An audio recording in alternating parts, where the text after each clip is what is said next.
el día de hoy. Están grabando la reunión. Me acaba de aparecer el mensajito. Bueno, seguimos entonces. Dejo entonces a disposición de ustedes la ponencia COVID-19 en Costa Rica, un análisis longitudinal de las tasas de contagio y de fallecimiento desde el enfoque de la desigualdad social.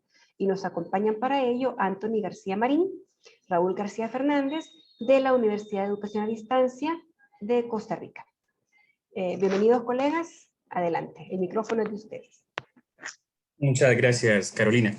Vamos a iniciar, si me permiten compartir pantalla.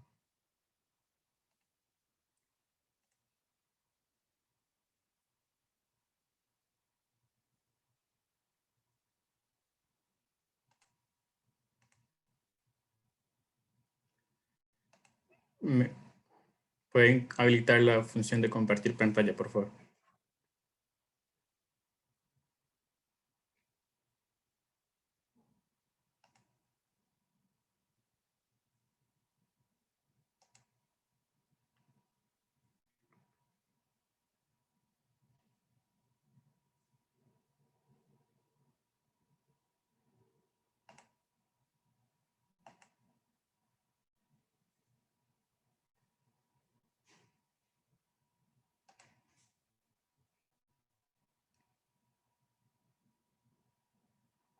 Aún no puedo compartir la pantalla.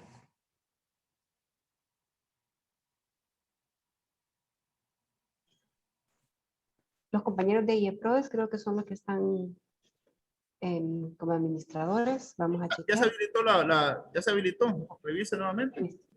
Gracias. Listo. Ahí está. Perfecto.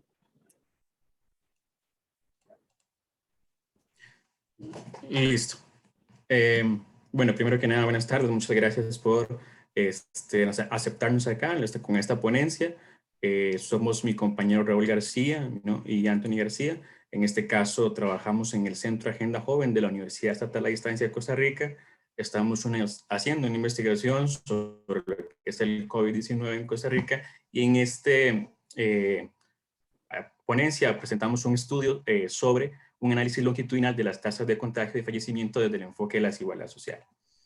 Los puntos a desarrollar en la ponencia van a ser: 1, la relación entre las tasas brutas de contagio y las tasas netas de fallecimiento por la COVID-19, que son nuestras variables de estudio, con indicadores socioeconómicos y de la salud, variables de contraste en Costa Rica en 4 momentos de observación durante el primer año de la sindemia. 2, describir el desarrollo de las tasas de contagio y fallecimiento a nivel cantonal, cómo se fueron desarrollando a lo largo de este año. 3, se realiza una caracterización socioeconómica de los cantones con valores muy altos en las tasas brutas de contagio y netas de fallecimiento. Aquí cantones es la división política administrativa que existe en el país. Y 4, la finalidad de demostrar la relación existente entre la enfermedad y las desigualdades sociales, de cómo se reproduce la desigualdad social en el campo de la salud. Entonces, antes de iniciar, un breve contexto, o más bien un marco referencial, podríamos echar mano de lo que es la propuesta que hace años nos hacía Ulrich Beck sobre las sociedades del riesgo, donde el riesgo es una probabilidad explicada por 2 factores. Por un lado, la amenaza, eso externa, en este caso un virus, y la otra serían las vulnerabilidades, que es la interna de un grupo, ¿no? Entonces, en este caso, el riesgo se experimenta de forma diferenciada según y principalmente por el tema de la vulnerabilidad, según la propuesta de Ulrich Beck. Otros marcos teóricos referentes para entender esto tienen que ver con lo que se ha llamado los determinantes sociales de la salud, el cual es una crítica a la epidemiología clásica que se centraba principalmente en la enfermedad y en el individuo, y en este caso que se plantean que tienen o están asociados con factores de tipo socioeconómico, culturales, políticos, entre otros.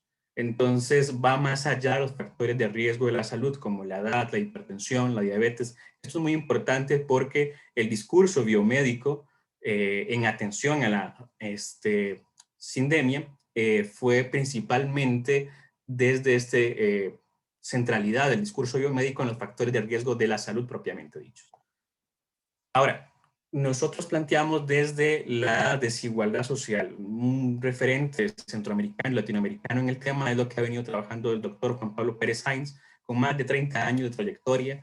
En este caso, su texto Mercados y Bárbaros, cuando plantea las desigualdades de excedente, no me voy a detener mucho en ello, este no es el propósito de la presentación, sino que él plantea que las desigualdades principalmente son las desigualdades de excedente que las produce el desempoderamiento en los mercados básicos, principalmente el mercado de trabajo, y otros mercados mediante dos mecanismos. El campo de las condiciones de explotación de la fuerza laboral, que produce un encuentro entre lo que es el trabajo y el empleo, y el otro mecanismo es el acaparamiento de oportunidades de acumulación, que tiene que ver con un cierre y con una apertura.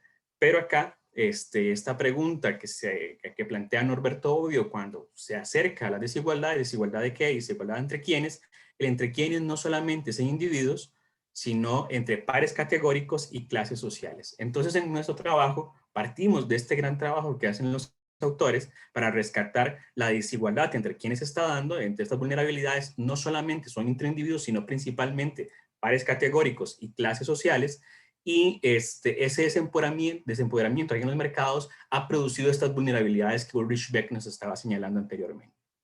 Entonces, ¿cuál fuente de información utilizamos? Utilizamos las variables de estudio, que son las tasas brutas de contagio, entonces son indicadores relativos. Es decir, es la cantidad de personas contagiadas respecto de la población que vivía en ese cantón para un año determinado.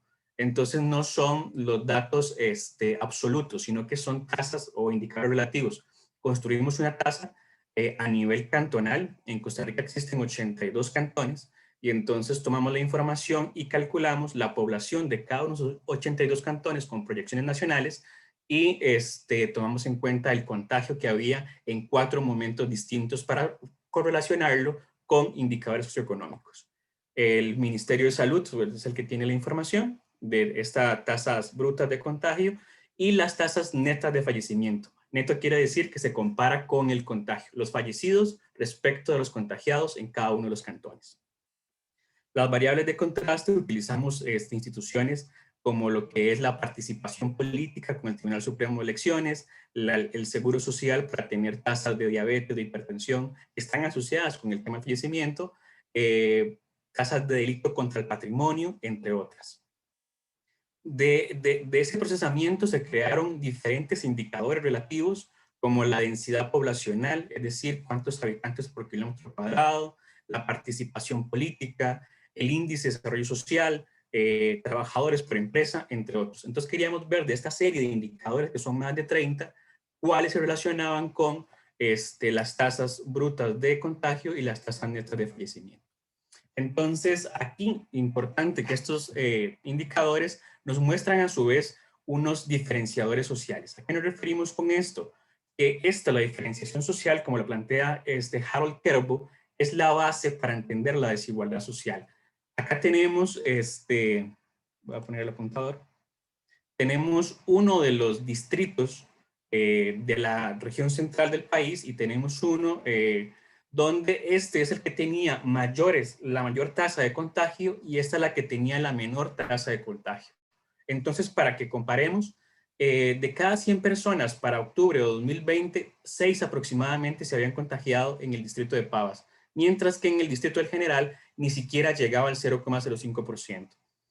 En el transporte público, el distrito de Pavas, al día se transportan más de 45.675 pasajeros. En el general, 37. Este dato es importante porque habla de la movilidad que existe en el cantón, en el distrito. Es una zona industrial y requiere alta movilidad.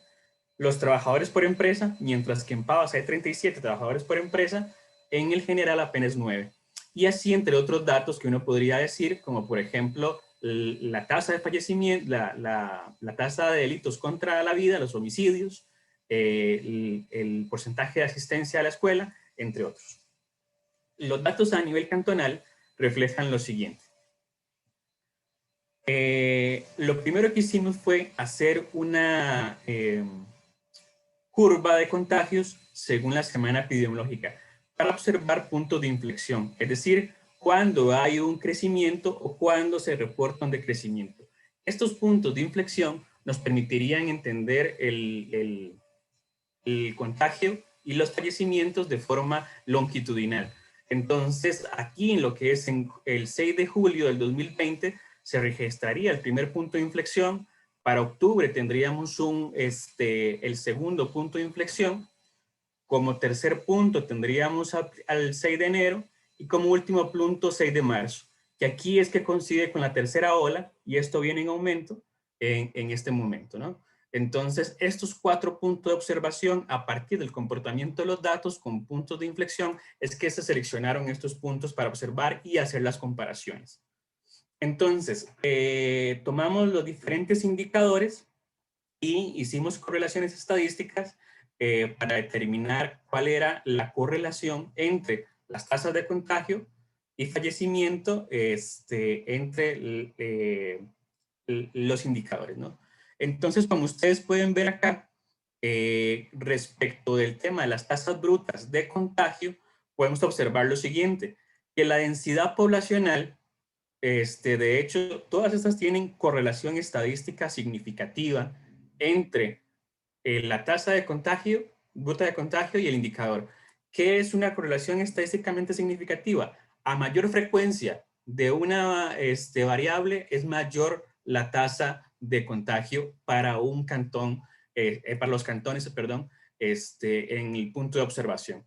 Como ustedes pueden observar, para los valores que registran, este es el coeficiente de correlación, porque no solo basta con determinar que existe una correlación estadísticamente significativa, sino la intensidad de correlación de estas. Y lo que se puede observar es que la densidad poblacional, las tasas de asalto, que es un delito contra el patrimonio, y los indicadores sociales son los que aparecen con mayor intensidad de correlación entre las variables. Valores bajos o muy bajos en coeficientes de correlación nos podrían hablar de correlaciones espurias, ¿no? Entonces, a partir de este análisis estadístico, con los datos de valores medios cantonales, podríamos observar cuáles son los indicadores que están más correlacionados con el contagio y con el fallecimiento. En este caso, lo que podemos asegurar es que indicadores de orden socioeconómico y demográfico tendrían más correlación estadística que los indicadores de la salud propiamente dicho. Y esto es muy importante para nosotros porque el discurso oficial, el discurso de las autoridades estaba centrado en el tema de la salud y que era un tema individual. Incluso la responsabilidad de las personas es de carácter individual. Se tiene que lavar las manos, tiene que quedarse en casa, etcétera, etcétera. No hubo un abordaje social de esta sindemia, pese a que estos indicadores muestran la alta vulnerabilidad de los cantones con la tasa de contagio. Es decir, a una mayor densidad poblacional es mayor la tasa de contagio. A un menor, un índice de desarrollo socioeconómico es mayor la tasa de contagio. A mayor tasas de delito contra el patrimonio, mayor contagio, ¿verdad? Entonces eso lo que muestra es que estos indicadores están más relacionados con el contagio que los factores de la salud. Acá es como se desarrolló el contagio conforme a estos 4 puntos de observación. Comenzó principalmente en lo que es la región central del país, en los cantones del casco metropolitano, y se fue desplazando a otros lugares. Para enero del 2021 había una fuerte presencia en lo que es las partes costeras. Aquí tenemos el Pacífico y el Atlántico. Este color más oscuro es donde la tasa de contagio es mayor, y el color más claro donde la tasa es menor. Y como vemos, el contagio en términos generales se concentró en un primer momento de la sindemia, en este primer año, en lo que fue en la región central, y se fue expandiendo a las diferentes zonas costeras y rurales del país, ¿verdad? Donde hay una menor densidad, pero hay menores indicadores socioeconómicos, entre otros. Aquí podemos observar, por ejemplo, uno de los cantones más afectados, donde tiene la tasa de contagio más alta del país, que fue, por ejemplo, Alajuelita, ¿verdad? Vemos que por cada kilómetro cuadrado hay 4.350 personas que residen en la localidad, mientras que la media del país es de 844, ¿verdad? Entonces, los valores que se reportan acá son mucho mayores que los que son de la media de la región socioeconómica y de la región del país. Entonces, podemos observar por qué una posible explicación, por qué estos cantones representaban una mayor tasa de contagio respecto de otros cantones. El IDS es de 69 en una escala de 0 a 100. La media nacional de la región es de 69.88. El índice de progreso social está por debajo del regional, al igual que el índice de desarrollo humano. Solo para citar un ejemplo dentro de los muchos que hay acá, estos son los cantones que tuvieron una mayor tasa de contagio. Respecto de las tasas de fallecimiento, encontramos ahora sí los factores de la salud, como son las tasas de enfermedades cardiorrespiratorias, principalmente las tasas de hipertensión y el porcentaje de población adulta mayor que se tenía en las localidades, en las comunidades, estaba asociado con el fallecimiento, ¿verdad? Entonces, un abordaje comunicativo que no se hizo claramente fue hacer esta diferencia entre el tema del contagio y el tema del fallecimiento. Acá se puede observar cómo la tasa neta de fallecimiento, acá es importante que esto puede ir cambiando porque es neta, es decir, se relaciona con respecto al contagio. Si un cantón va disminuyendo su contagio, la tasa de fallecimiento puede disminuir también. Pero aquí la principal observación... Anthony, solo un detallito, Anthony, con la pena, ¿verdad? Pero ya llevamos los 15 minutos, entonces para que pueda ir cerrando. Perfecto, ya voy cerrando. De hecho, ya estoy terminando. Y como se puede observar, el tema es que se concentra en la región sur-sur del país, principalmente, y en el Caribe. Esto se mantuvo a lo largo de la sindemia y afectó principalmente a esta población. Entonces, en términos generales, hubo por parte de las autoridades del país en algún momento en octubre del 2020 incapacidad para establecer el origen y el nexo epidemiológico, dado que ya comenzó a establecerse en comunidades urbano-marginales en el país para esa fecha. La dimensión socioespacial cobra importancia para comprender el desarrollo de las tasas brutas de contagio y se han dejado de lado las condiciones materiales, simbólicas y precarias que caracterizan a esas poblaciones para poder dar una explicación congruente a este tipo de cosas. Y voy a dejarlo por acá por un tema de tiempo. Muchas gracias. Muchísimas gracias. Muy interesante su propuesta de investigación. Me parece que recoge información importantísima que luego debe ser tenido en cuenta para tomar decisiones sobre cómo manejar la pandemia. Muchísimas gracias.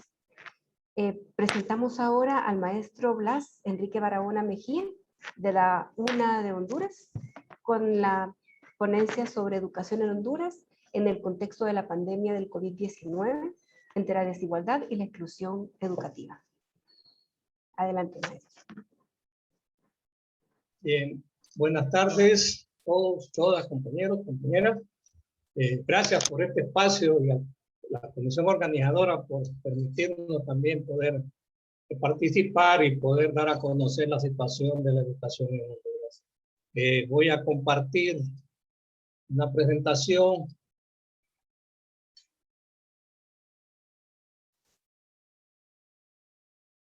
Bueno, la pandemia del coronavirus o COVID-19 llega a Honduras para quedarse por mucho tiempo, y desde su llegada, por supuesto, ha causado grandes estragos en los dos sistemas básicos, que es salud y educación.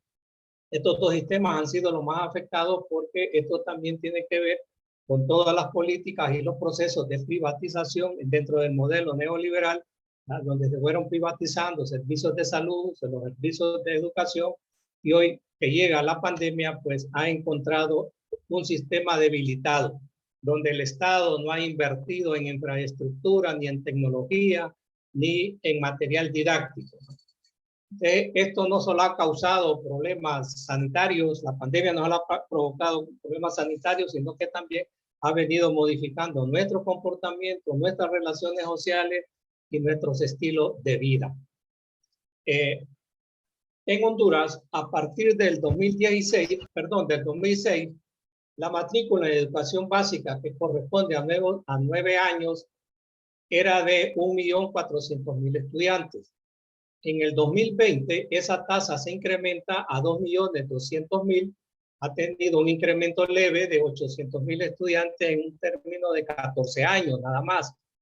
Luego va a descender de manera drástica en el 2021, el presente año, a 1.200.000 estudiantes. Esto como consecuencia de la pandemia.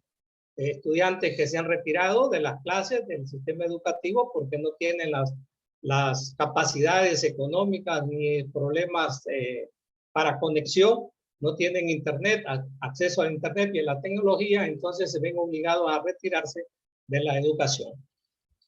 La población estudiantil en Honduras es alrededor de más o menos de unos 3 millones de estudiantes. Esto significa que se quedan 2 millones de estudiantes sin poder asistir al sistema educativo, que no entran a las aulas escolares. Y solamente 1 de cada 3 logra ingresar al sistema educativo. Esto vemos la gran diferencia, el problema de esa brecha de la desigualdad.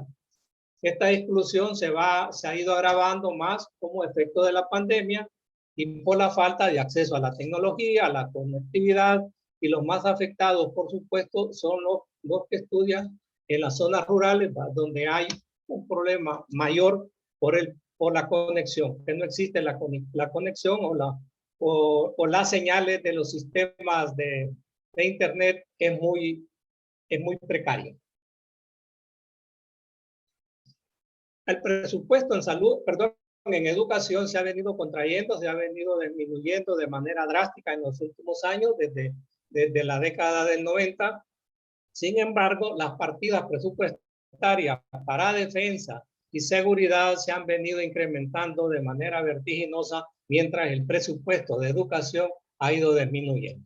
Para el año 2020, la Secretaría de Educación tuvo una reducción en el presupuesto de 4.49 en relación al Producto Interno Bruto. Y en el año del 2019, antes de la pandemia, había tenido un recorte de 4.39 más o menos de recorte del presupuesto. Mientras las Fuerzas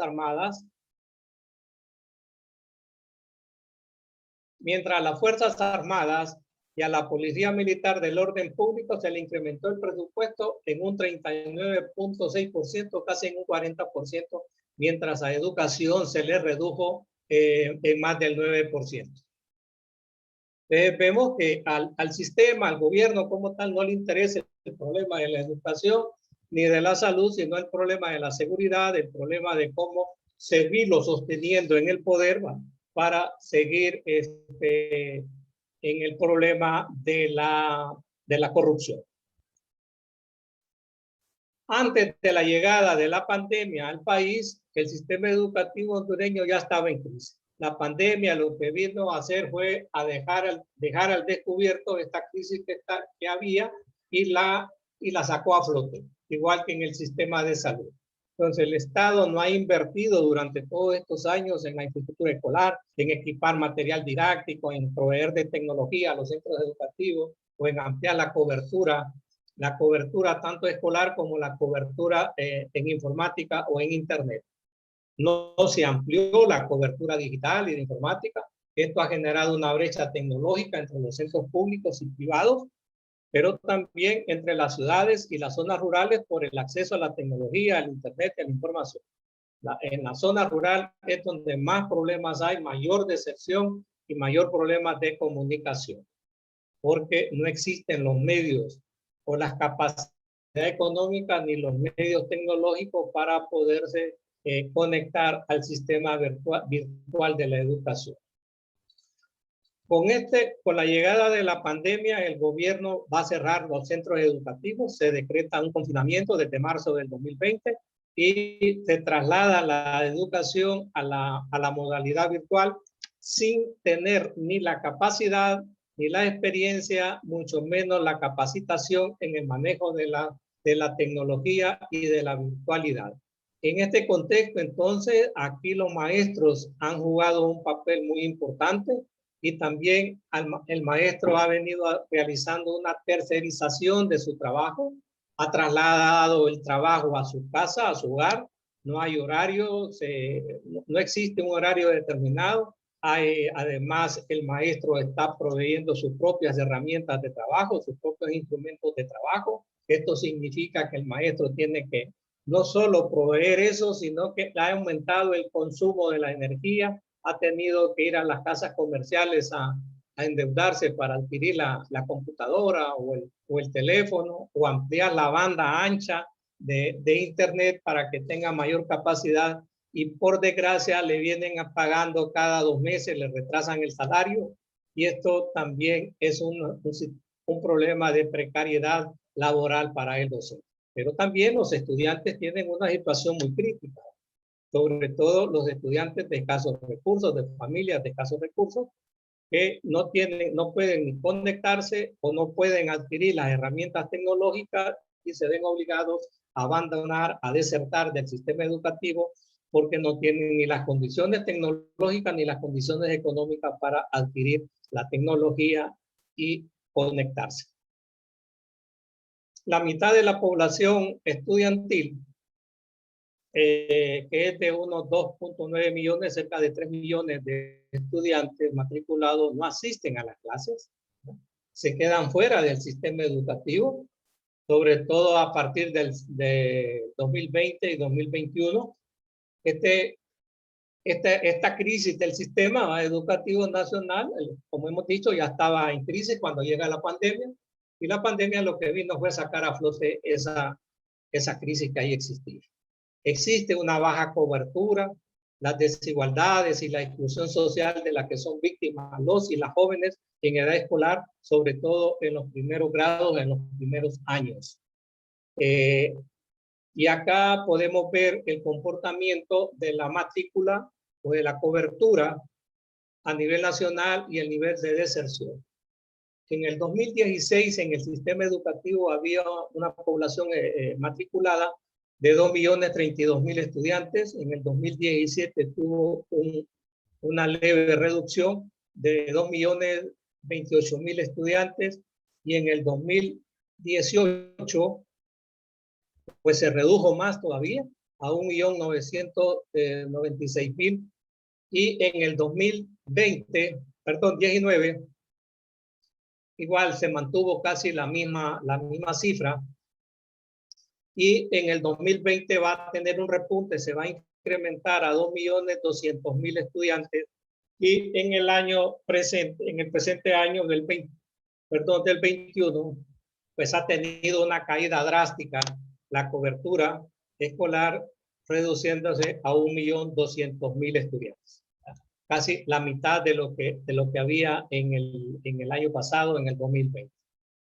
Se han cerrado, esta crisis ha hecho que se cierren los centros educativos, ha aumentado la deserción escolar, la repitencia, hay un bajo aprovechamiento académico de los estudiantes, la pérdida de los aprendizajes, sobre todo en aquellos estudiantes de escasos recursos económicos, que son los más vulnerables, es donde más se ha profundizado la inequidad y la desigualdad educativa y social. El 70% de los hogares, en la mayoría en las zonas rurales, no cuentan con una conexión fija al internet, tienen problemas de conexión, y es donde más, en las zonas rurales, donde más se presenta el problema de la deserción. Solo entre el 2019 y el 2020 se registraron 75.862 alumnos que abandonaron las aulas escolares. Y estamos hablando antes de la llegada de la pandemia. De esos 350.000 hogares, estudiantes lograron aprobar su año o pasar su grado al grado inmediato superior, 350.000 nada más. Otra cantidad igual, similar, 350.000 abandonaron las aulas escolares, no lograron concluir su año, no lograron obtener, pues, pasar al grado inmediato. En Honduras existe una población de aproximadamente 3 millones de estudiantes, 2.914.682, que es entre la edad de 3 y 17 años. Esto es un dato del Instituto Nacional de Estadísticas. De esta cantidad de niños y niñas en edad escolar, unos 889.116 no asisten a ningún centro educativo. Esto según el Observatorio de Educación de la Universidad Pedagógica Nacional. Y de acuerdo con estudios de este estudio del Observatorio de la Universidad Pedagógica del Instituto de Estadísticas, el 44% de los niños y las niñas en edades de 13 y 17 años se quedan fuera del sistema educativo. No asisten a ningún grado y a ningún nivel de educación.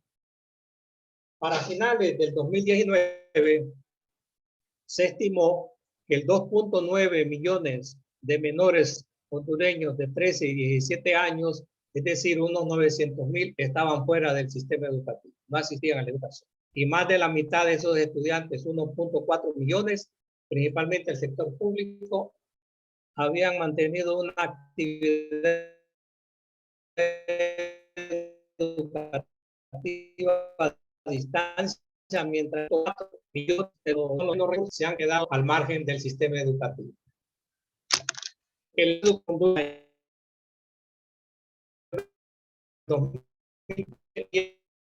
para ese año, 2 millones de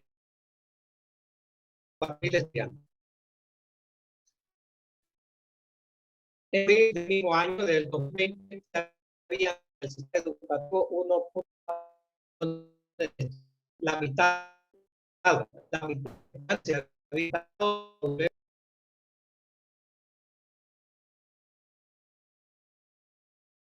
acceso a 8 en una computadora en casa, solamente el 16.6 de los hondureños tienen internet en su casa, el 3.3 tienen internet con un plan de un teléfono móvil, mientras que el 17% de los hondureños tienen servicio a internet. Solamente el 87.2 de la población tiene un teléfono móvil. Estas son las condiciones de la educación en Honduras. El retorno a las clases normales pues va para largo, no es hora que pueda retornar a plazo, va por las porque no han vacunado todos los docentes ni todos los estudiantes, entonces la situación se vuelve más difícil. Gracias. Muy bien.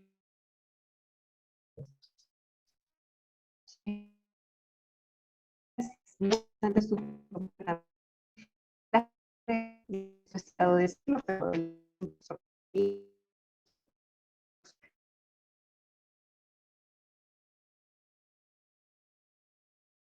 carrera y de desarrollo integral de la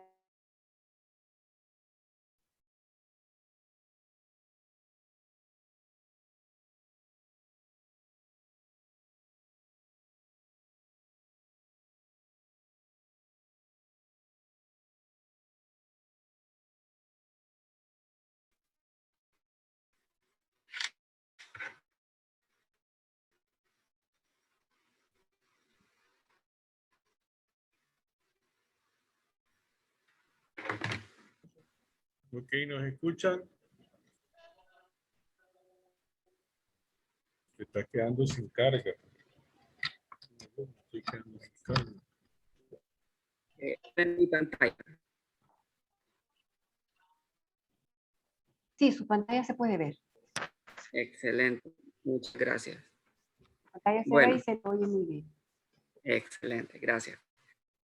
Como mencionaba, esta tarde me dirigiré a toda la concurrencia con el tema Educación durante la pandemia, una encrucijada entre acceso y el aprendizaje significativo de la centroamericana.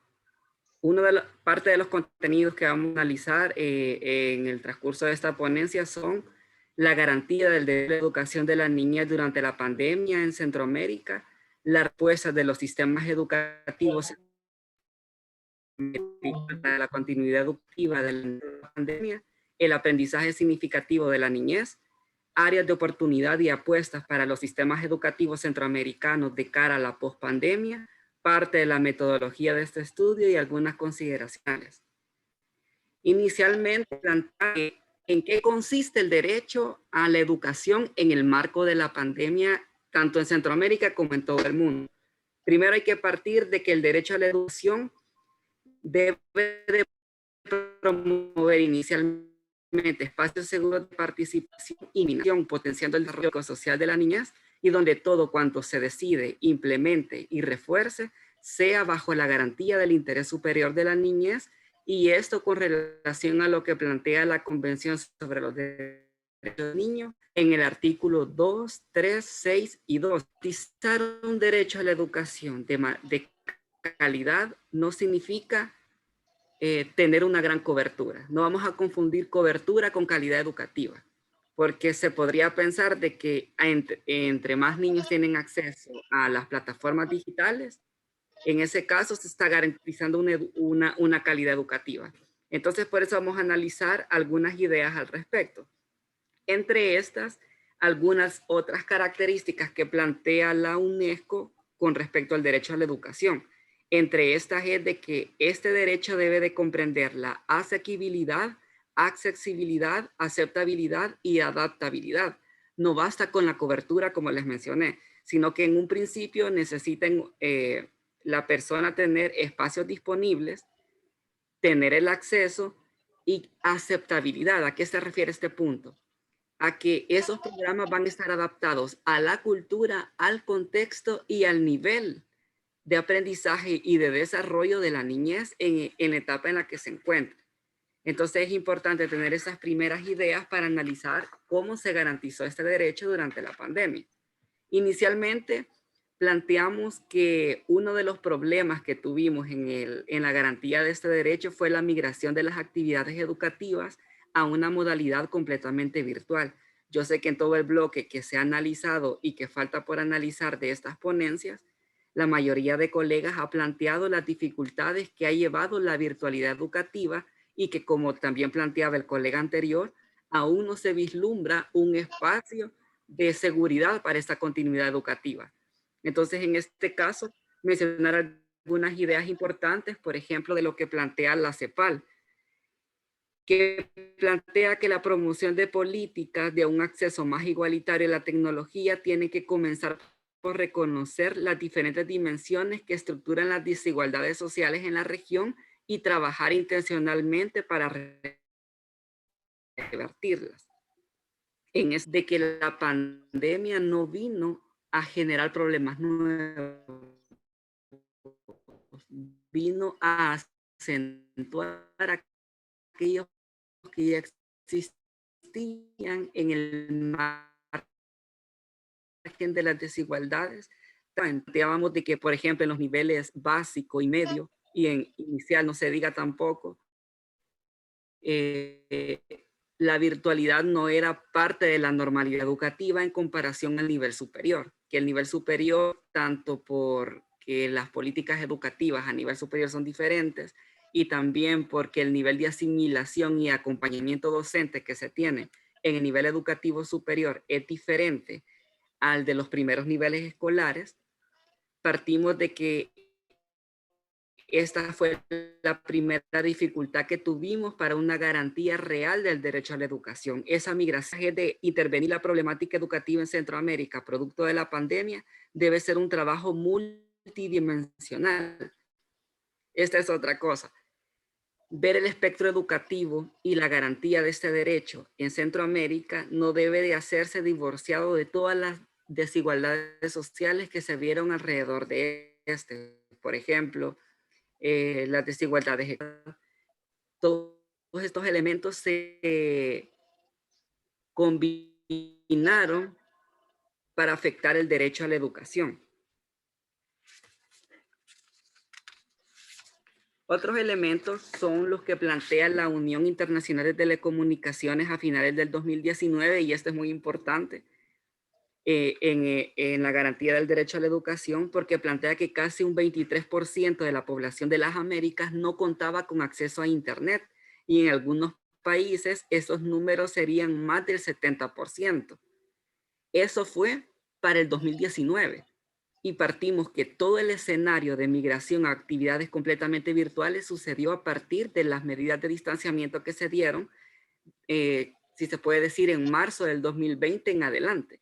Entonces, si vemos ese margen de desigualdad que había hasta el 2019, sin duda se tenía que acentuar en el momento que tuvimos esta migración de actividades y que empezamos a visualizar ese espacio en donde los niveles escolares que no estaban acostumbrados a un espacio de virtualidad tenían que hacerlo. Otro aspecto es lo que plantean algunos autores, en donde plantean que la brecha digital no se limita únicamente a la conectividad a los dispositivos y el software. La oportunidad de que los textos, videos y actividades disponibles se transformen en contenidos educativos depende estrechamente de las habilidades digitales de los docentes. Otra de las grandes problemáticas en la garantía del derecho a la educación fue en esa migración las competencias docentes para utilizar los recursos educativos. Y aquí tenemos un parámetro que se hace cuando hablamos de tecnologías de la información y comunicación. Si es TIC o es TAC.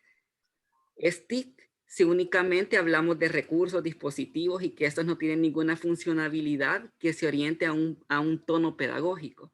Pero si ya nosotros hablamos de que ya van a ser orientadas a la pedagogía, al conocimiento, y hablamos de tecnologías del aprendizaje y el conocimiento, por eso les conocemos como TACs. Cómo pasamos en las modalidades virtuales durante la pandemia de únicamente tener TICs a tener TACs. Ese es uno de los grandes planteamientos sobre la garantía del derecho a la educación. También hablar acerca de la construcción de vínculos remotos con los estudiantes. Partimos de que únicamente desarrollar con calidad el derecho a la educación no era compartir PDFs, como se popularizó en muchos memes que hasta se compartían, de que todo está en el PDF o todo está en la presentación que subí, o únicamente abrir pantalla y empezar a desarrollar el mismo tema que como que estuviéramos en el salón de clases de manera presencial. La virtualidad obliga a utilizar diversidad de herramientas para convertir los espacios de aprendizaje en un nuevo escenario que posiblemente a nivel presencial no se miraba de esa manera. Otra de las ideas que hay que analizar son las brechas tecnológicas y socioeconómicas que limitaron el derecho a la educación de la niñez. Estas brechas, según lo que plantea la Comisión Interamericana de los Derechos Humanos, plantea que en el contexto actual de la pandemia hay varios factores que pueden dejar un importante de niñas, niños y adolescentes sin acceso a la educación, incrementando la situación de vulnerabilidad. Estos factores incluyen la ausencia o las dificultades en el acceso a materiales educativos y también por el conocimiento adecuado de las personas adultas responsables de su cuidado, entre otros aspectos como la salud física y mental. En relación a lo que veníamos analizando, planteamos esa idea de que los niveles de educación inicial, educación básica y educación media, el acompañamiento del docente y de la familia son cruciales para el desarrollo integral de la niña. Por lo tanto, pasar a una modalidad virtual, a un escenario donde el contacto que iba a haber directamente con la figura del docente iba a ser mínimo, y en este caso se iba a limitar a una pantalla, en muchos casos inexistente, porque solamente se compartían materiales de manera sincrónica y remota, construye una gran brecha para que nosotros hablemos un derecho a la educación de calidad. Otra de las ideas a desarrollar es el hecho del acompañamiento y la individualización de los procesos de enseñanza durante la pandemia.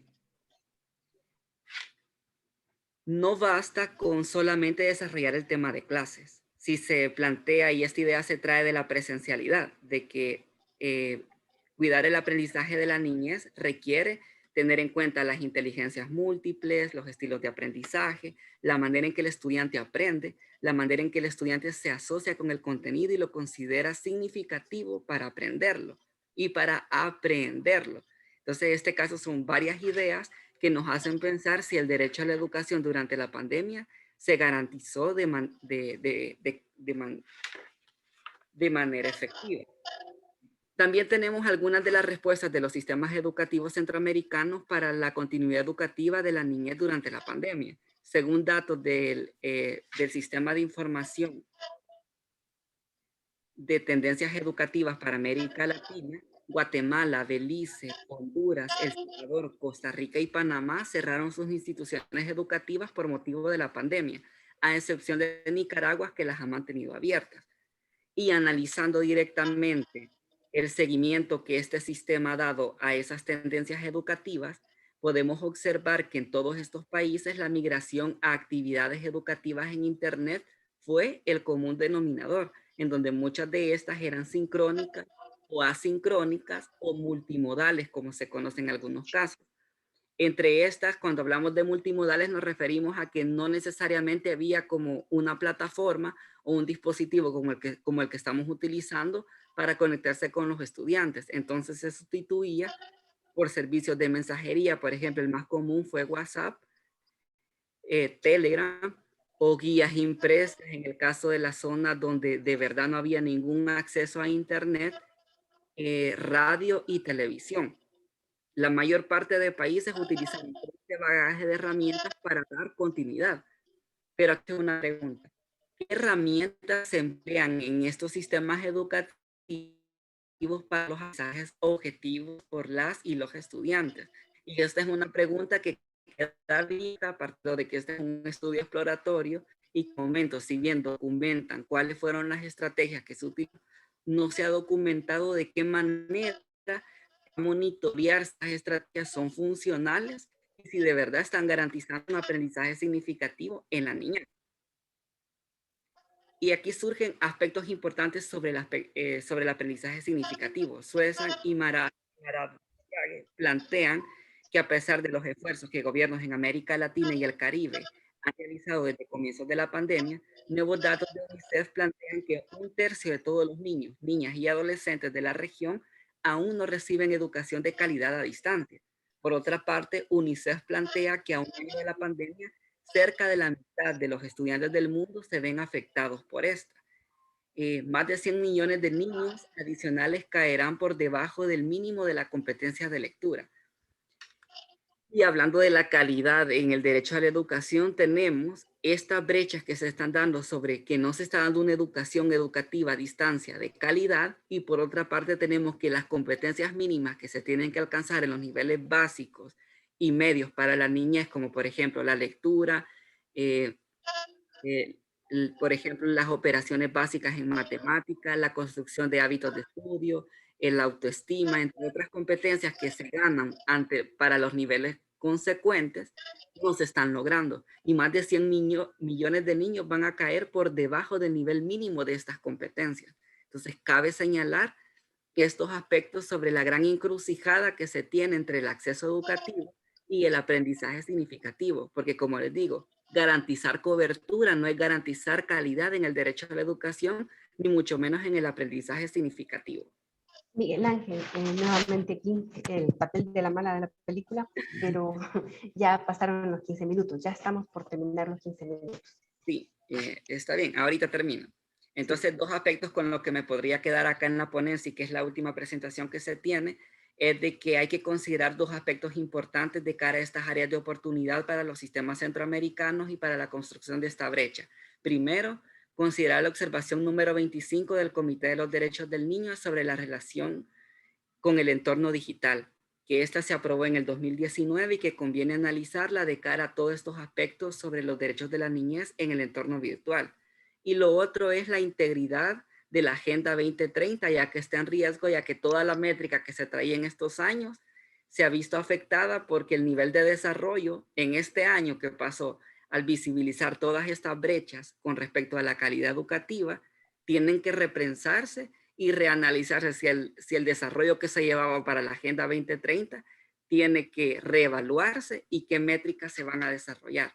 Así que agradezco mucho su atención y dejo como pensamiento y en el tintero el hecho de que se tiene que analizar que garantizar cobertura no es garantizar calidad educativa y mucho menos, como mencionaba, garantizar aprendizajes significativos en la niñez. Así que muchas gracias y nos estaremos escuchando en el espacio de preguntas y respuestas. Muchas gracias.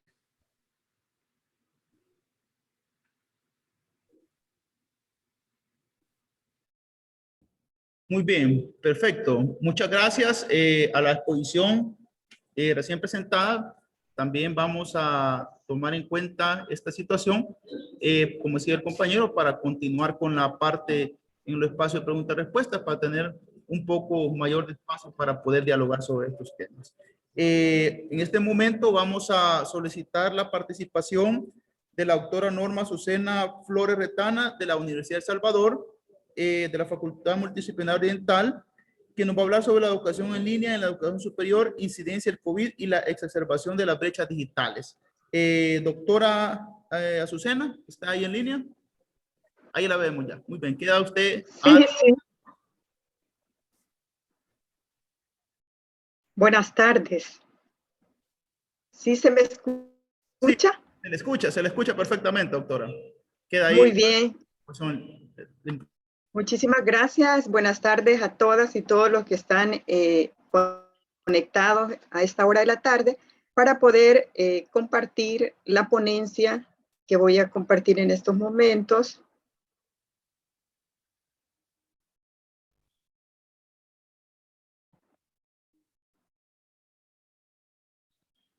La ponencia se denomina Educación en línea en la educación superior, incidencia del COVID-19 y la exacerbación de las brechas digitales.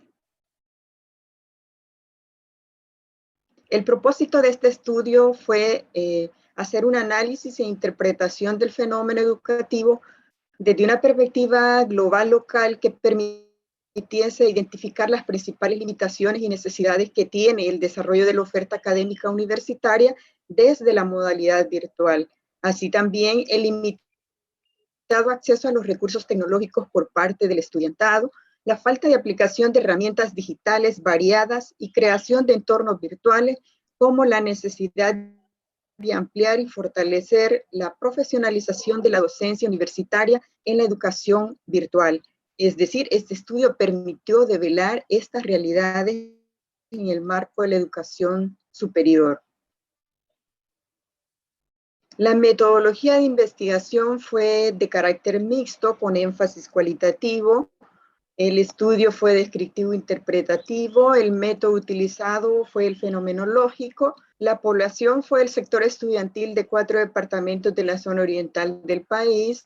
La muestra representó 300 estudiantes de 23 carreras de la universidad, de la FMO-UES, y se utilizó un muestreo aleatorio simple. El rango de edad fue entre los 16 y 20 años, 49%, de 21 a 24 al 30% y de 25 a 30, 19.9%.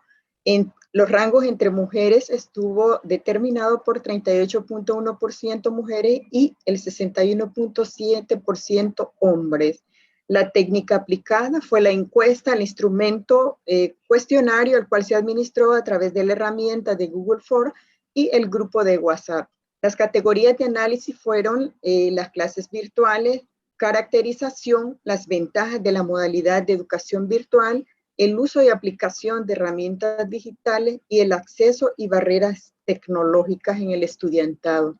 Algunos factores del contexto fueron, se partió de la crisis sanitaria que no solamente ha develado la crisis estructural de los sistemas, la situación económica de los países, sino también ha permitido develar tanto las fortalezas como las limitaciones y las carencias que tienen los sistemas educativos y, por qué no decirlo, las instituciones de educación superior.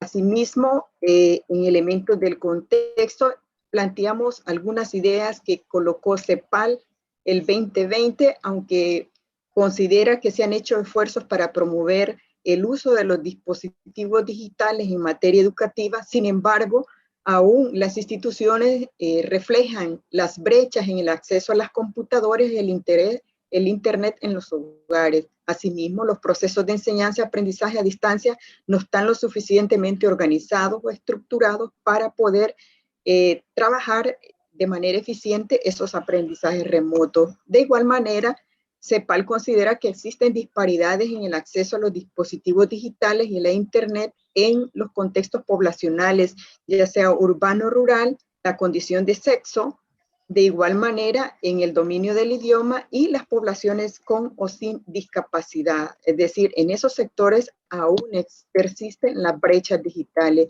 De igual manera, el BID realizó en el 2020 un diálogo virtual con rectores de diferentes universidades públicas y privadas, donde identificaron la falta de una infraestructura tecnológica en las instituciones de educación superior, carencia de instrumentos de evaluación y acreditación, también la falta de capacitación en teleeducación a profesores, las brechas digitales y el acceso limitado a tecnologías por parte de los estudiantes y el efecto psicológico del confinamiento, el cual ha impactado en la capacidad de aprendizaje de los estudiantes, la paralización de los procesos de investigación, como también el riesgo de sostenibilidad financiera y económica de las universidades. Esos son elementos del contexto que fueron considerados en este proceso. De igual manera, algunas bases teóricas, entre ellas Velasco nos coloca esta relación entre las TAC y las TIC, las tecnologías del aprendizaje del conocimiento como determinantes hoy en día para poder incidir en los procesos de aprendizaje virtual. No basta solo con dominar las tecnologías de la información y la comunicación, sino dominar aquellas herramientas que nos van a permitir volver mucho más accesibles los entornos de aprendizaje para el estudiantado. De igual manera, el uso de las TAC implica que el aprendizaje y la adquisición de los conocimientos son mucho más eficientes, son mucho más efectivos para el estudiantado. Además, posibilitan el desarrollo de habilidades y competencias digitales, crean nuevos marcos conceptuales sobre la enseñanza, sobre el qué aprender y el cómo enseñar. De igual manera, genera la creación de entornos virtuales de aprendizaje que son más interactivos, mucho más creativos y que motivan la generación de aprendizaje significativo en el estudiantado, y lo cual el uso de las TAC también implica transformar los roles del profesor y del estudiantado. Es decir, no es lo mismo trabajar en escenarios presenciales que en escenarios virtuales. Por tanto, el rol de ambos sujetos del proceso educativo han cambiado virtualmente. Asimismo, encontramos un conjunto de herramientas digitales que desde las TAC son aplicables a los procesos educativos como la Blackboard, Sakai, Canvas, Moodle, también la elaboración de contenidos digitales a través de páginas web, el uso de revistas electrónicas, audiovisuales, el desarrollo de videoconferencia a través de plataformas como la Meet, Teams, Zoom, etcétera, redes sociales, una diversidad de herramientas para elaborar presentaciones y también algunos laboratorios virtuales, juegos, simulaciones, entre otros. Aquí encontramos todas las gamificaciones, que son todos aquellos programas de videojuegos que tienen un carácter educativo y que pueden incidir en la motivación del estudiantado.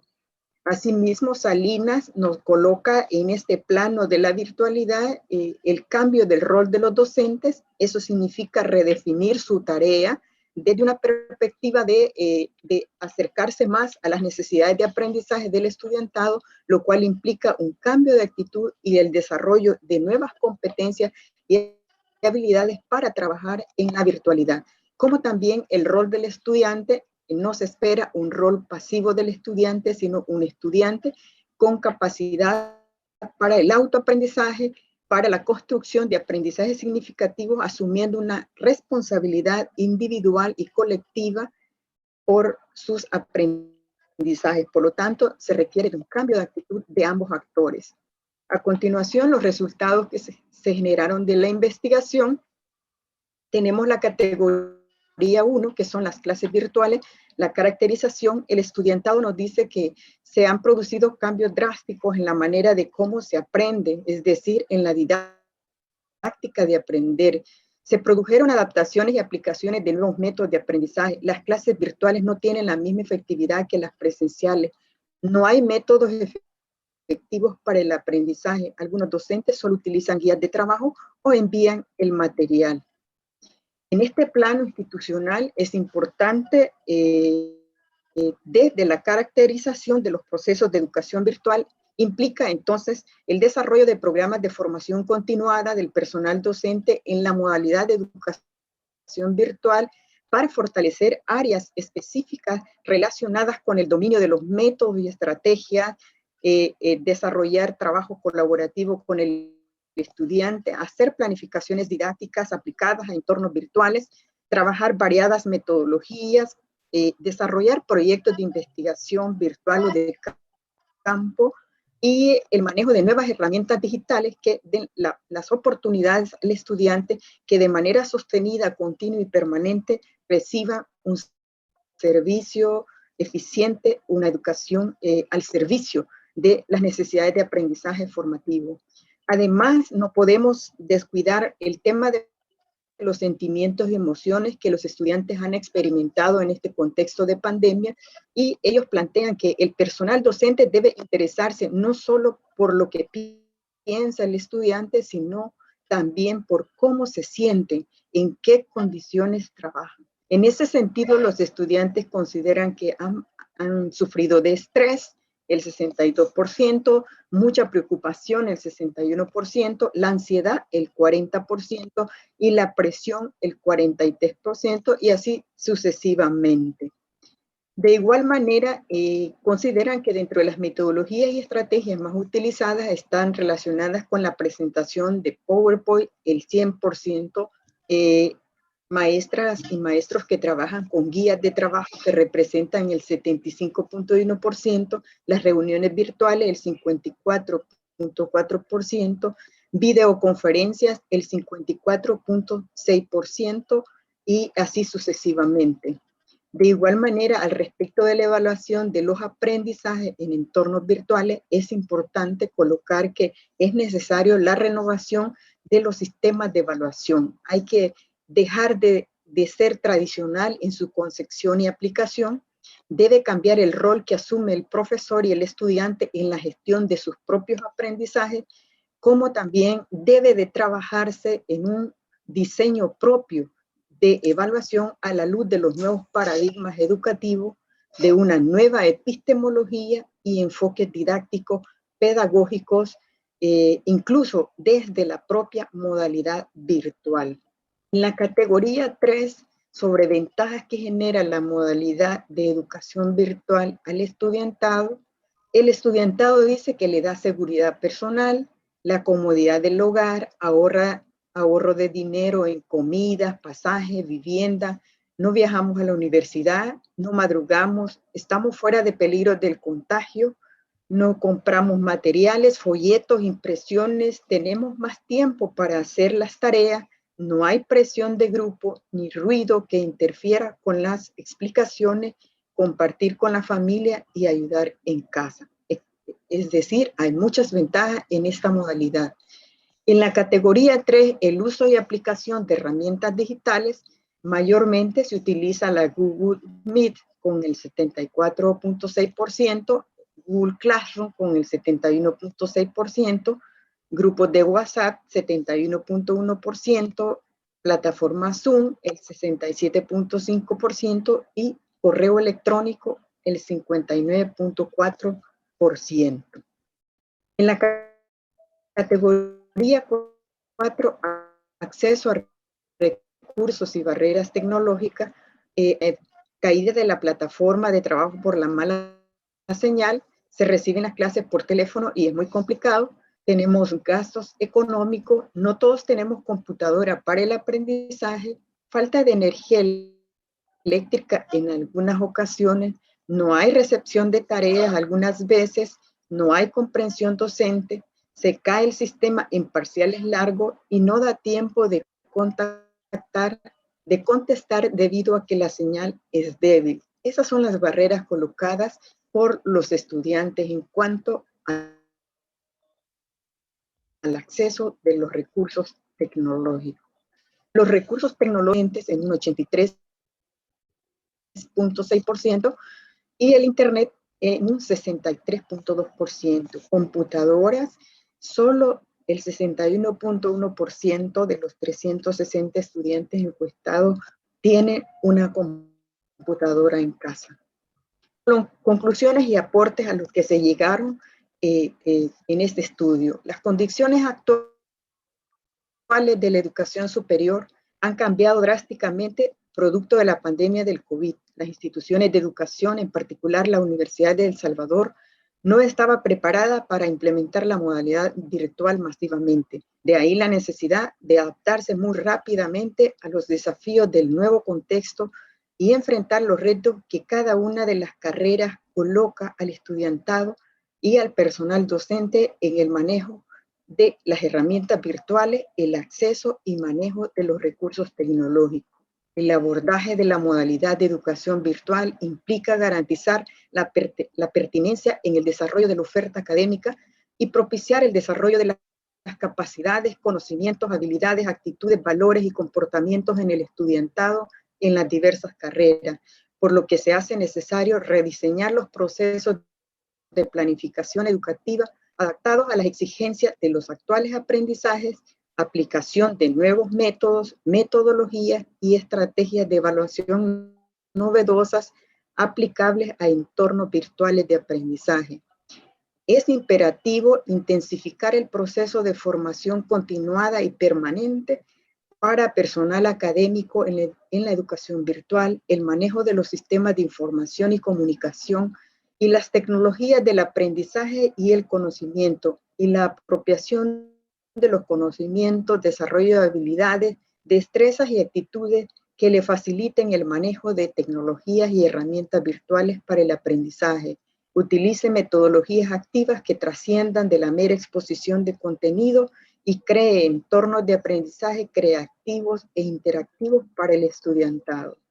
La exacerbación de las brechas digitales es evidente, ya que no todo el estudiantado tiene acceso a recursos tecnológicos como computadora, celular inteligente, tablet e internet residencial, por lo que los costos se elevan. Sumado a ello, la falta de diagnóstico para evaluar las condiciones de qué y cómo aprende el estudiantado y el uso de recursos tecnológicos para realizar las adaptaciones curriculares pertinentes.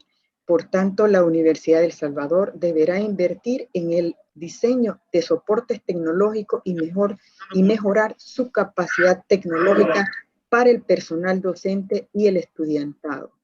Los cambios en la manera de aprender y la didáctica de cómo enseñar en la virtualidad exige al docente conocimientos, habilidades, destrezas y actitudes en el manejo y aplicación de herramientas digitales para el aprendizaje, cuidar las relaciones humanas, las interacciones socioemocionales con el estudiantado, el seguimiento constante de su trabajo, la retroalimentación oportuna, el aprender del error, crear nuevas oportunidades para la evaluación y fortalecer el aprendizaje. Estos y otros factores son clave para mantener la motivación en el acto de aprender y facilitar el desarrollo de la autonomía, actitudes autodidactas y la responsabilidad individual por aprender. Muchísimas gracias. Le agradecemos, muchas gracias por la información que nos ha dado la doctora Norma Lucena Flores Retana. En este momento vamos a pasar a la siguiente ponencia, solicitando a Moisés Rolando Flores Espinosa de la Universidad Centroamericana José Simón Cañas, de la Maestría en Política y Evaluación Educativa, quien está en línea. Estimado Moisés.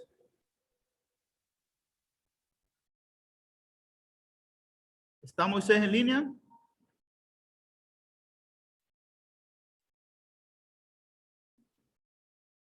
Quien está con la ponencia de diseño de política educativa y seguridad ciudadana frente a las pandillas, la escuela y su rol en la prevención de la violencia. ¿Nos acompaña Moisés? Ya no está presente. Muy bien.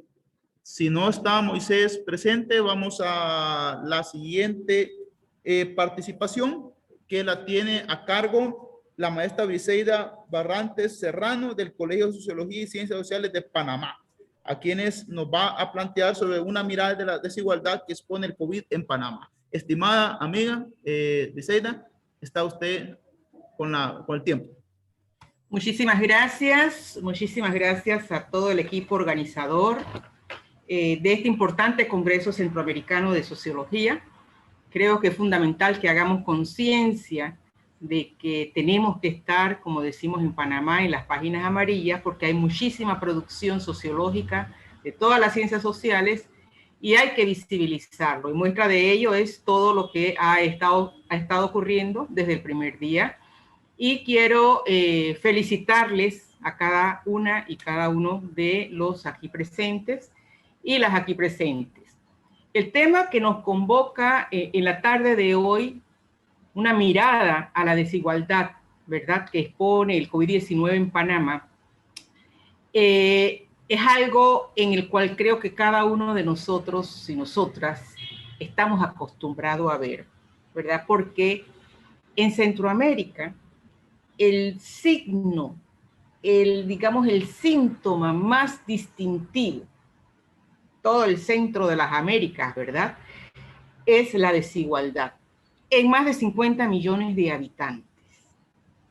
Antes incluso de declararse la pandemia por el COVID-19, ya lo conocíamos. Y particularmente en Panamá, con 4.219.000 personas, ocupábamos el tercer lugar entre los 15 países con mayor desigualdad de ingresos en América Latina y el Caribe. Es más, el índice de Gini era de 0,49, situándolo por debajo de Brasil y Colombia. Nuestro país, que tiene un enorme canal, donde hay muchísimo dinero, pero que está mal repartido, ¿verdad?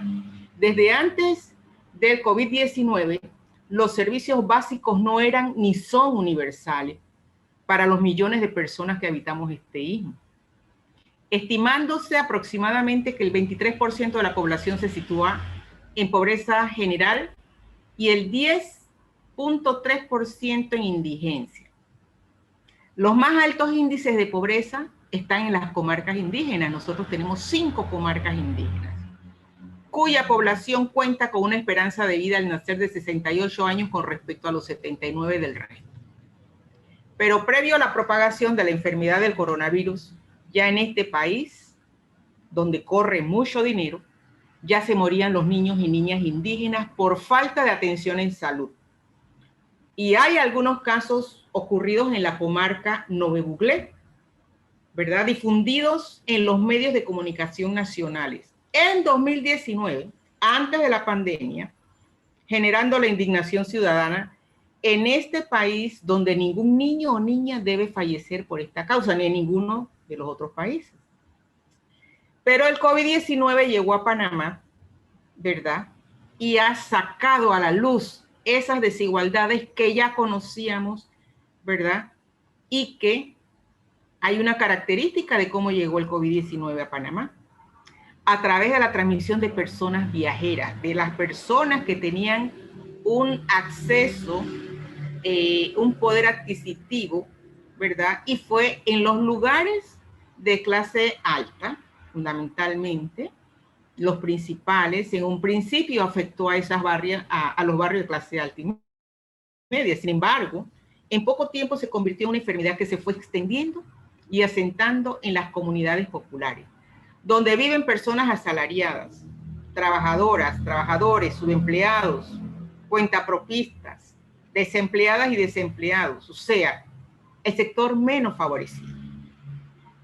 Y esa situación, todos sabemos que es producto de un sistema económico desigual y perverso, que está basado en una desigualdad que profundiza las disparidades, afectando directamente la salud de las personas. Eso es un problema que no es nuevo, pero que la pandemia ha venido a señalar. Y por ese sentido de que hay tanta desigualdad, me gustó mucho que el primer expositor hablaba de la sindemia, porque efectivamente la sindemia es la acumulación de varias pandemias.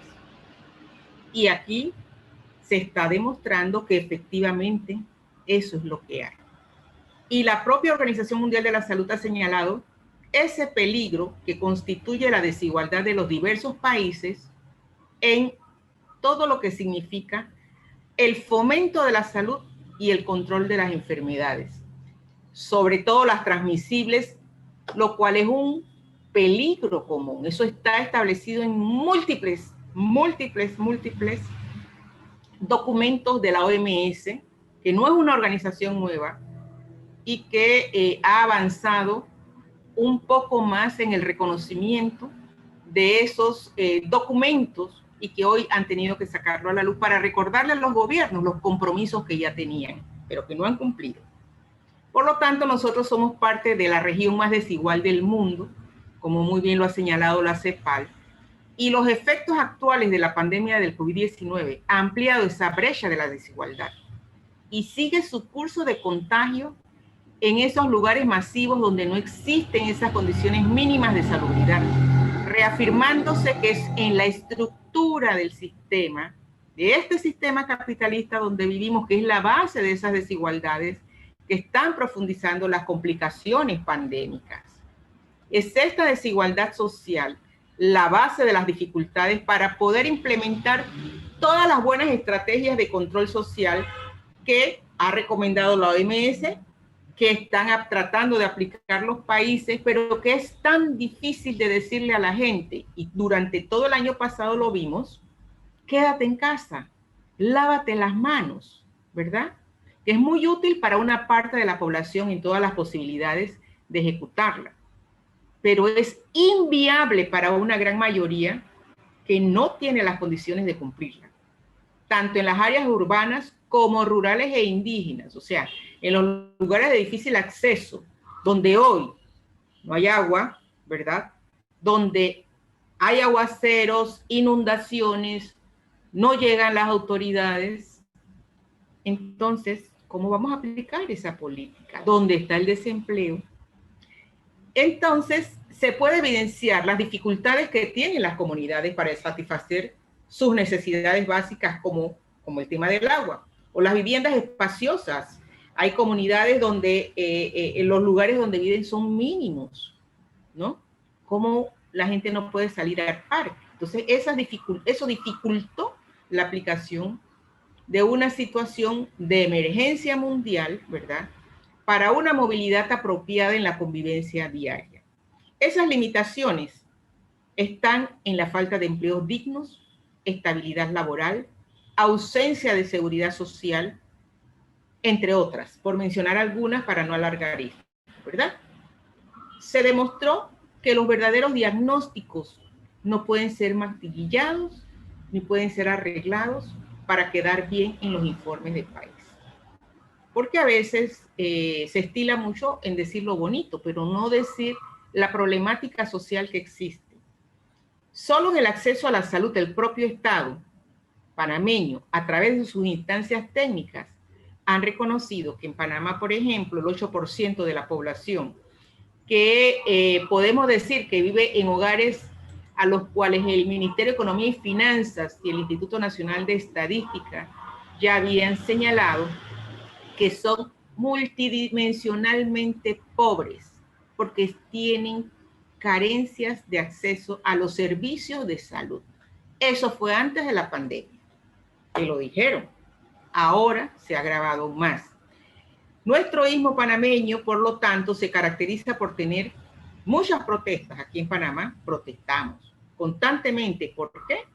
Por cosas que a lo mejor mucha gente dirá, pero si ustedes tienen un canal, tienen suficiente agua. Bueno, por falta de suministro de agua durante todo el año, en áreas rurales y en áreas urbanas. Y en este periodo pandémico no ha sido la excepción.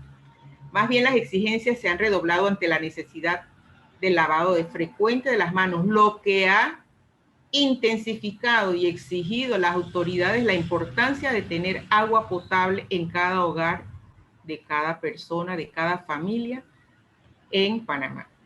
Y la pandemia ha ampliado esa brecha de la desigualdad, ha agudizado los efectos socioeconómicos, ¿verdad?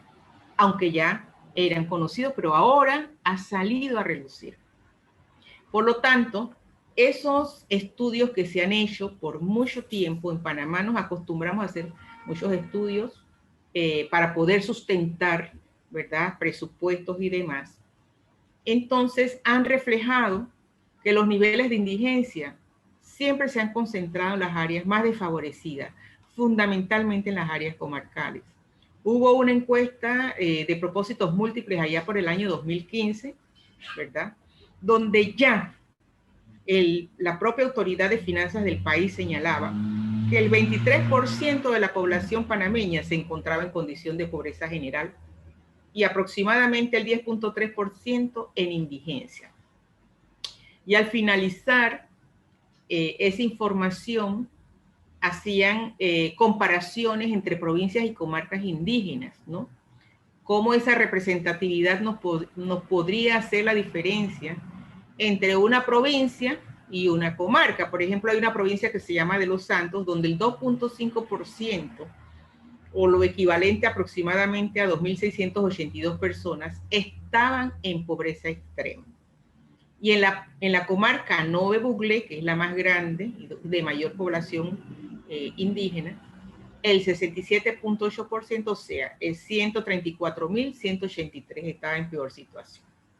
Digamos que un poco para comparar. Por lo tanto, esas realidades que ya conocíamos y que cada gobierno conocía, no es que no lo conoce, ¿verdad?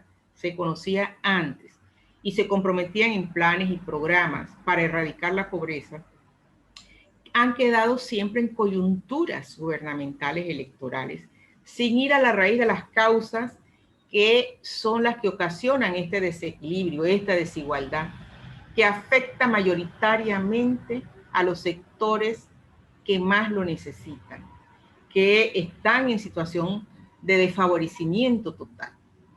Y actualmente, bueno, se demuestra la prioridad. ¿Cuál es la prioridad? Una economía sistémica por encima de los intereses sanitarios de las grandes mayorías de la población. Los propios indicadores sociales están reflejando cómo las condiciones para una vida digna y segura han sido trastocadas por un número de hechos que son bien perjudiciales para el bienestar fundamentalmente de las y los trabajadores, los sectores populares, la gente de las áreas de pobreza extrema.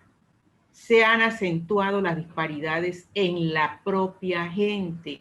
En el centro, Naciones Unidas en su informe de desarrollo humano dice que las personas son el centro, deben ser el centro de las políticas. Pero parece que solamente una parte de la gente, no toda. Por lo tanto, es innegable que las inequidades sanitarias reflejen esas carencias de los más elementales derechos humanos de la población. En ese sentido, ahora está la frase conocida como la nueva normalidad. Eso es un sofisma que busca ocultar la crisis de este sistema económico que no quiere dar su brazo a torcer, que está privilegiando el modelo neoliberal incluso en medio de la pandemia. En Panamá todos los días hay un escándalo relativo a la pandemia, ¿verdad? Pese a los grandes esfuerzos que se han hecho, pese a la gran capacidad sanitaria que se ha demostrado. Y hay una desigualdad que se ha acentuado con la pandemia, que quiero mencionarla en este espacio porque no sé, y seguro lo van a mencionar en otro. No solamente el sistema de salud como tal ha reflejado las desigualdades, ¿verdad? La pandemia en sí, sino que en el marco de esta pandemia hay una desigualdad que ha estado molestando desde siempre a la mitad de la población, a las mujeres. Y ha sido la pandemia que se ha acentuado en el poder patriarcal. Y hay datos estadísticos que han demostrado que en el marco de esta desigualdad económica y social, la desigualdad de género también ha sido evidentemente pronunciada a pesar de la pandemia, ¿verdad? ¿Por qué? Porque en el caso, por ejemplo, del personal de salud, hay un 76.7% de personas del sexo femenino realizando actividades sanitarias con respecto al 23.3% de los hombres que realizan esas labores. Y a pesar del conocimiento de esos datos, la balanza de las políticas públicas, ¿verdad?, recaen en el poder patriarcal mayoritariamente quienes dirigen las riendas gubernamentales, y podríamos explicarle muchos detalles al respecto de lo que ha ocurrido durante este año pandémico. Han habido cambios que han debilitado incluso la participación femenina en los puestos de poder. Y en medio de esta pandemia, solamente para poner una cerecita al helado, crearon un comité económico asesor. Imagínense, podemos decir que era el comité asesor del presidente o llamarlo los hombres del presidente. Todo el comité económico eran puros hombres, ¿verdad? Y ninguno era médico, todos eran del sector bancario, financiero, etcétera, altas figuras del poder económico. Por lo tanto, es grave, ¿verdad? Y para ir adelantando también, hay un problema que también se suscitó, que tiene que ver con el valor del trabajo reproductivo. Y eso también afectó a las mujeres a nivel de la violencia doméstica, a nivel del trabajo que hacían acumulado. Se dieron múltiples otras formas también de desigualdad que se dio en el marco de la pandemia. Y lo que podemos señalar es que realmente es muy importante en este momento recordar que Panamá tuvo una importante participación en la década del 70 en algo que se llamó Salud Igual para Todos, que fue la participación social en la cogestión de salud a través de los comités de salud, ¿verdad?, que fueron liderados por un ministro salubrista que se llamó José Renán Esquivel. Y él señalaba que los equipos de salud deben aprender a distinguir lo que significa trabajar con responsabilidad compartida, con la gente y para la gente, y hablar de participación social con derechos iguales. Esa estrategia es la que se está reclamando hoy, que es importante en el marco de esta desigualdad poder tenerlo, ¿verdad? Porque frente a este escenario pandémico, desigual y desproporcionado, la participación social en salud también debe llegar a las comunidades, y las comunidades deben tener un papel de fiscalización ciudadana, de modo que se corten los hilos de una mala gestión pública para poder tener una lección aprendida en este COVID-19, que es la necesidad de hacer que la gente también participe para mejorar su vida y que las políticas públicas lleguen a los sectores menos favorecidos. Muchas gracias. Muchas gracias a Briseida por su participación. Muy importante, interesante el tema que va a abrir, por supuesto, en este momento lo que le llamamos ya el diálogo a partir de las preguntas, los comentarios. Decirle que este encuentro, las diversas participaciones, tanto de Anthony, del compañero Blas, de Miguel Ángel, de Norma, de Briseida, nos hablan de cómo se ha caracterizado y cómo se ha planteado desde las regiones la desigualdad, o cómo la situación del COVID vino a replantearnos y bueno, y a mostrarnos de manera más real, más concreta, cómo las brechas de desigualdad en nuestros países se mostraron. Es decir, los sistemas de salud completamente abandonados, los sistemas educativos aún carentes de condiciones y toda una serie de situaciones las cuales desvelan la urgencia de estos debates, de estos diálogos para la inserción, obviamente, de políticas públicas que favorezcan la adecuación a las necesidades y condiciones de nuestros pueblos. En este momento vamos a comenzar la fase de preguntas, respuestas de parte de los participantes, así que las pueden hacer vía Facebook Live, como también vía aquí el chat de Zoom. Ahora, aquí hay una que me ha dejado un compañero, un colega aquí de IEPROES, el compañero Luis Cruz, y está dirigida al colega Anthony sobre el tema precisamente de la información. Anthony, nos preguntan, ¿cómo evalúa el acceso a datos en Latinoamérica? Porque han resguardado todos los datos. Él nos hacía alusión que cómo era posible que ustedes tuvieran la información de cantones, los más mínimos, y cómo valora en América Latina la situación de la información con respecto al COVID. Muchas gracias por la pregunta. Lo primero es que ha habido un esfuerzo institucional por la producción de datos, en el caso de nuestro país, y eso es importante reconocerlo. El Instituto Nacional de Estadística y Censos, el Ministerio de Salud, entre otros, se han tenido datos para esta situación y otras. El tema es que a nivel del acceso se tuvo que recurrir incluso a una situación legal para tener acceso a la información dado la contingencia de la salud. Entonces, en el caso de costarricense, nosotros contamos con una base anonimizada, es decir, que cuenta con la información de cada una de las personas que fue contagiada por COVID, pero esto se vio a que una radioemisora costarricense de la Universidad de Costa Rica puso un recurso de amparo en la Sala Constitucional para decir sobre el acceso a la información, y con eso fue que pudimos contar con esa información. Nosotros nos vimos beneficiados de este recurso de amparo que se puso ante la Sala Constitucional para tener acceso a esta información, porque el Ministerio de Salud en este momento no estaba dando la información, solo daba datos absolutos, ¿verdad? Y contamos con una base anonimizada. El proyecto que estamos desarrollando tiene que ver, hemos hecho varios productos, este es uno de ellos, y lo que hicimos fue contar con datos a nivel, datos de medias a nivel nacional. Entonces fue una construcción que hicimos a partir de, ustedes pudieron ver en la presentación, más de 30 instituciones estatales que pudimos conseguir información, y nosotros construimos estos indicadores para poder hacer un proxy, para acercarnos a esto. Lo de nosotros es una propuesta empírica para aproximarse a un fenómeno como tal, en este caso el tema del contagio y el fallecimiento, que lo que queríamos demostrar era cómo los factores socioeconómicos tienen mayor peso para explicar el contagio que lo que discursivamente se venía manejando como eran los factores de la salud. Sí es cierto, los factores de la salud están relacionados con el fallecimiento y también son expresiones de trayectorias vitales, ¿no? Que eso es muy importante. La salud es desigual y la enfermedad es democrática, pero la salud no, ¿verdad? Entonces lo que queríamos mostrar era justamente eso. En cuanto al acceso a la información en términos latinoamericanos, también nos ha interesado mucho, porque no solamente el caso costarricense estamos investigando, queremos investigar, hemos tenido la oportunidad y sí contamos ciertas limitantes para tener información.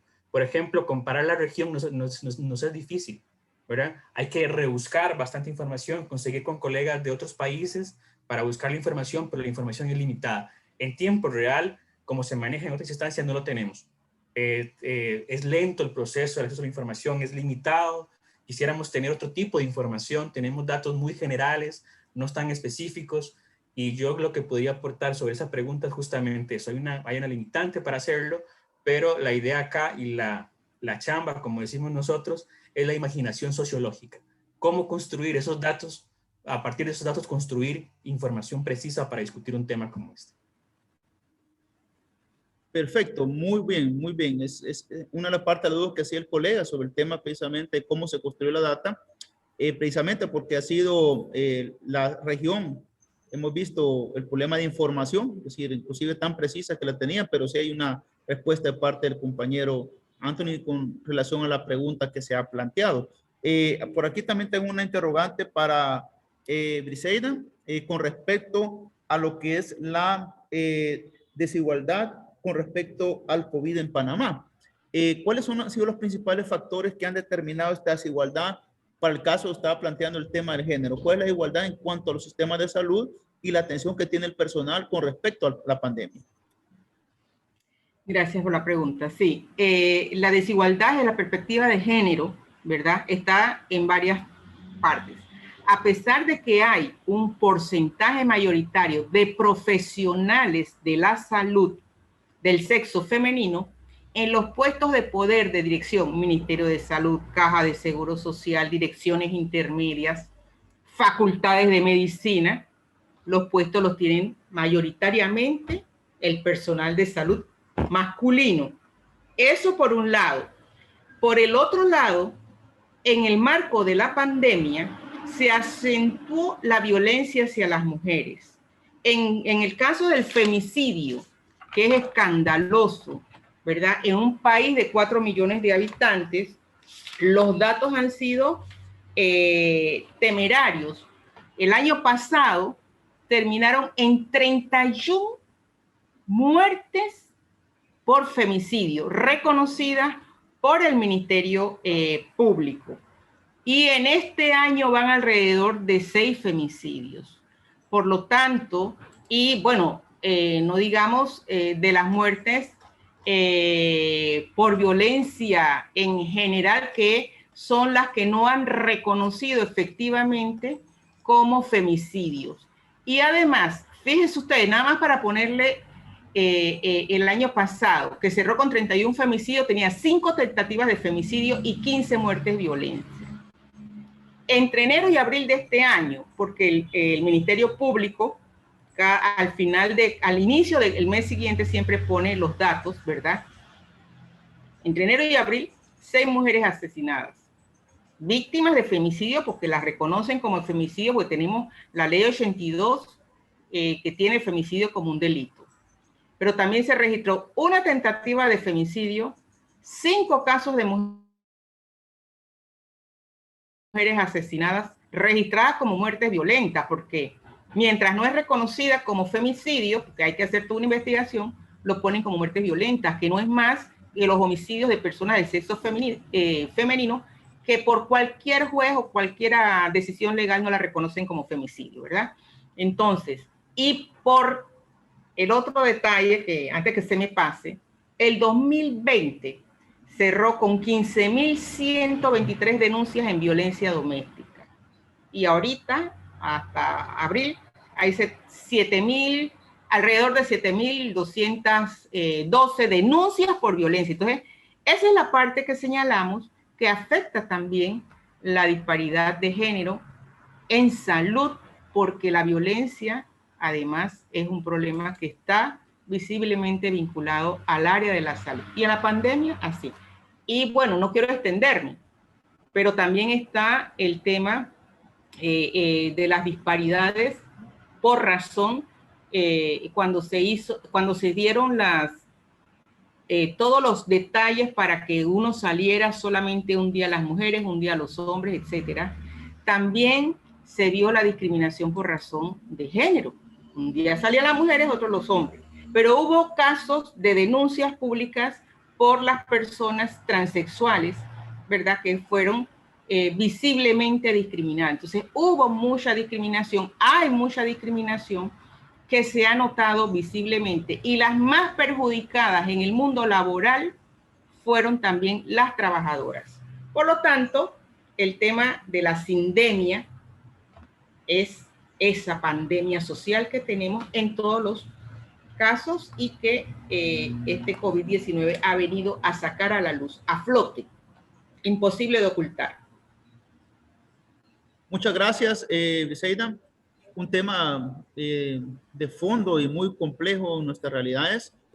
Nuestros países, nuestra región, tiene una epidemia interminable del feminicidio, de la violencia de género, y que sin duda estructuralmente se está convirtiendo cada vez en un sopeso que no solamente llega a los elementos de la naturalización y la visualización actual, sino que es una auténtica amenaza, obviamente, para lo que es el desarrollo que necesitamos como pueblos.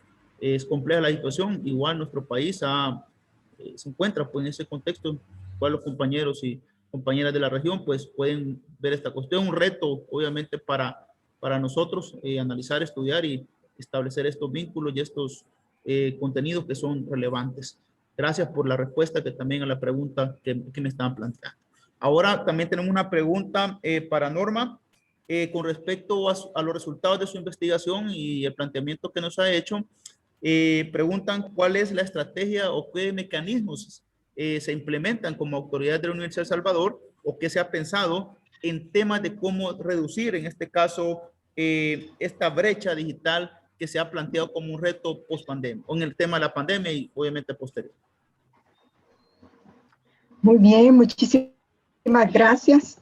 Bueno, el estudio en sí trata de develar un poco las barreras, las brechas digitales que hay en los estudiantes en cuanto a recursos tecnológicos, ¿verdad? La universidad, por su parte, por un lado, está trabajando en los procesos de actualización docente. La universidad ha diseñado toda una estrategia virtual de trabajo para el manejo de herramientas virtuales y además está generando una inversión ahorita mayoritaria en cuanto a la adquisición de recursos tecnológicos para la universidad. Tengo entendido que hay una importante inversión en computadoras, en recursos tecnológicos, en pantallas digitales para que pueda dotarse a la universidad y mejorar toda la estructura tecnológica. Entonces, desde la universidad, desde la vicerrectoría académica, estamos identificando que hay esfuerzos importantes para fortalecer todo el área académico-científico del personal académico y que pueda brindar servicios de calidad al estudiantado, como también dotar a la misma universidad de esa infraestructura tecnológica que, por supuesto, la pandemia develó que había muchas limitaciones y vacíos en ese campo y, por lo tanto, hay mucha inversión en materia de tecnología ahorita, ¿verdad? No puedo detallar específicamente, digamos, en términos de montos y recursos, sin embargo, sí se conoce que hay una inversión importante en dotación de recursos tecnológicos para fortalecer las capacidades tecnológicas de la propia universidad. Muchas gracias, Norma, por la exposición. Hoy tenemos para cerrar dos preguntas. Una pregunta quisiera que tanto el maestro Blas como el maestro Pleites nos pudieran comentar aquí. La pregunta está dirigida de esta manera. A partir de la exposición que se ha planteado, ¿cuáles son los impactos que tendrá en el aprendizaje este contexto desvelado por la pandemia de exclusión y obviamente en materia de la desigualdad que se mostró? Así que, maestro Blas y maestro Pleites, la palabra. Bien, muchas gracias por la pregunta. Claro, el impacto es muy fuerte, ya se está viendo, sobre todo a partir del año pasado, el 2020, el proceso de deserción que ha habido, que ha llegado al 50% de los matriculados, 50% se han desertado, y luego esto tiene un impacto también en los aprendizajes, es decir, la mala calidad de la educación que ya se venía arrastrando, y con esto pues igual. Y el otro es lo que hemos venido planteando, esa brecha digital, esa brecha tecnológica también, que está afectando duramente. Los estudiantes no se están conectando diariamente, no se están conectando al sistema porque no tienen las condiciones económicas ni la tecnología. Y esto tiene una repercusión, por supuesto, en los aprendizajes. Y el efecto más fuerte se ve sobre todo en las zonas rurales, que es donde mayor se mira la desigualdad y la exclusión. Y por supuesto que quienes afecta son a las personas de escasos recursos. Esto se ha aumentado la resistencia, es decir, ha aumentado el porcentaje de aplazados, de repitentes cada año. Y con esto de la pandemia, pues va a ser mayor. Este año en Honduras la matrícula bajó al 50%, de 2.400.000 que había, bajó a 1.200.000. Ahí vemos el problema de la calidad en los aprendizajes. Y el otro problema serio, que es un problema social, es que todas estas personas jóvenes que no ingresan al sistema educativo son los que encabezan las migraciones colectivas que van hacia Estados Unidos, y otro sector también van a formar parte de las maras y pandillas o de la delincuencia juvenil, porque no les queda otro camino, no tienen otra alternativa. El Estado, el gobierno tampoco tiene programas de inclusión social de estos jóvenes, mucho menos trabajo. Es decir, la crisis económica también se ha acentuado porque se han cerrado empresas, se han cerrado fuentes de trabajo y la gente no le queda alternativa que emigrar o delinquir en el último caso para poder sobrevivir. Es decir, la situación es crítica, no solo es un problema de una crisis sanitaria ni una crisis educativa, sino que es una crisis social, económica, y también está teniendo repercusiones en la crisis política. Es decir, esta pandemia está afectando todas las estructuras, todo el tejido social, ¿va? Y también las estructuras sociales. Los niveles de aprendizaje se han venido por el suelo, y además el gobierno tampoco quiere hacer nada por restablecer o darle importancia a la educación, sino que lo que está fortaleciendo son los aparatos represivos del Estado, a la policía y a las Fuerzas Armadas, porque le da prioridad al problema de la seguridad interna.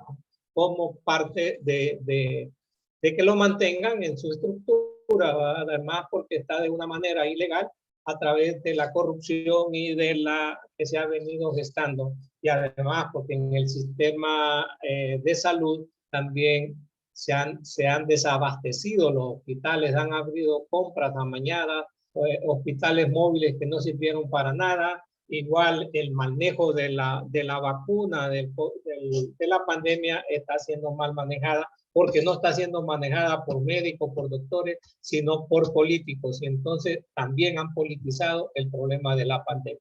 Gracias.